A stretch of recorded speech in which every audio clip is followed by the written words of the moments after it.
Control your thoughts.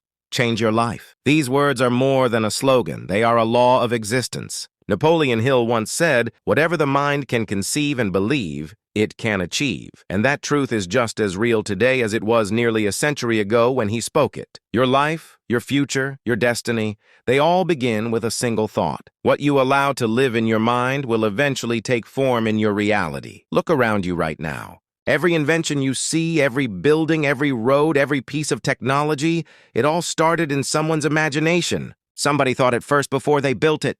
Somebody believed it before they touched it. Somebody visualized it before they lived it. That's the power of the mind. That's the power of your thoughts. But here's the thing. The same law works both ways. If your thoughts are negative, destructive, filled with fear and doubt, then your life will mirror that.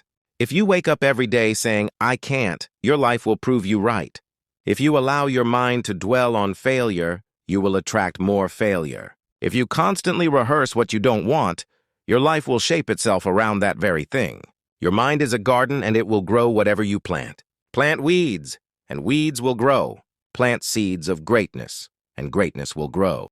Too many people sabotage themselves not because they lack talent, not because they lack opportunity, but because they lack control over their own thoughts. They let fear whisper louder than faith. They let doubt shout louder than belief. They let the opinions of others weigh heavier than their own inner voice. And as a result, they live small lives, not because they were destined to, but because they allowed negative thoughts to shrink their destiny. But you are not meant for smallness. You are not meant to live a life of defeat, a life of regret, a life of what if. You were created with a mind powerful enough to shape reality. You were given the gift of imagination, the ability to hold images of the future so vividly that your actions begin to align with them. That's why Napoleon Hill didn't just say, "Think and wish." He said, "Think and grow rich." Thought is the starting point, but action guided by belief is what turns it into reality. If you want to change your life, you must start with your thoughts. Control them. Guard them like treasure. Filter them like water. Don't let every random fear, every passing doubt, every negative word someone else speaks settle into your mind. Because once it takes root, it will grow.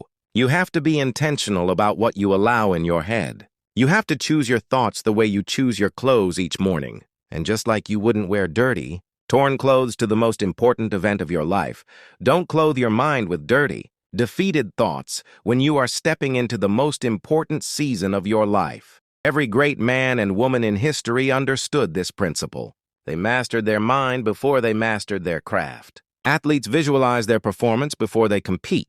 Leaders picture the outcome before they speak. Inventors see the solution before they design it. They live it in their head first, and then they bring it into reality. That's not luck, that's law. That's the law of thought.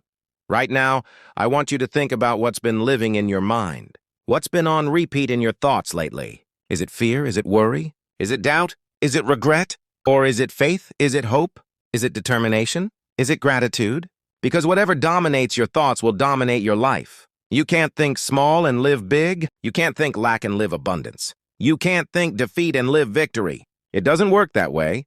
This is why controlling your thoughts is the foundation of changing your life. If you want to shift your future, shift your mindset. If you want to live differently, start by thinking differently. You must decide right now that you will no longer allow your mind to be a dumping ground for negativity. You must decide that you will fill your mind with what uplifts, empowers, and strengthens you. You must decide that you will choose thoughts of success even when your circumstances scream failure. It won't be easy. The world is filled with negativity. The media thrives on fear. People around you may settle for mediocrity and try to convince you to do the same. But you are not called to live like everyone else. You are called to rise above. And the first battlefield you must win is in your own mind. Think about this. Every day, you have thousands of thoughts. Scientists say somewhere between 60,000 to 70,000 thoughts a day. Imagine if even half of those are negative. Imagine the weight, the poison, the effect on your future. But now imagine if you could turn those into positive, intentional, powerful thoughts. Imagine if your inner dialogue was filled with, "I can," "I will," "I must," instead of "I can't," "I won't," "I'll fail." Do you know how radically different your life would be? Napoleon Hill taught that your dominant thoughts become your reality. That's not just philosophy, it's psychology. Your thoughts determine your emotions. Your emotions influence your actions, and your actions create your results. Change the thoughts, and everything downstream changes with it. So let me ask you, are you controlling your thoughts, or are your thoughts controlling you? Because one will lead you to freedom, and the other will keep you in chains. One will lift you up, and the other will keep you down. One will transform your life, and the other will destroy it. Choice is yours. Control your thoughts, and you will change your life.